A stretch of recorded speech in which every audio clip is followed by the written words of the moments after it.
ये वक्त के बड़े खबर, दुखद खबर। पूर्व मुख्यमंत्री डॉक्टर सिंह के बड़े भाई अशोक सिंह के दिल्ली में इलाज के दौरान निधन हो गए है। निधन की जानकारी डॉक्टर रमन सिंह ट्वीट करके दे है, जिला जेकर ऊपर मुख्यमंत्री भूपेश बघेल अपन शोक व्यक्त करे। वक्त के बड़े दुखद खबर।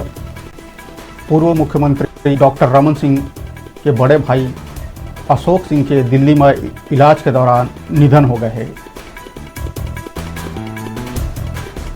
निधन के जानकारी डॉक्टर रमन सिंह ट्वीट के जरिए दिए है।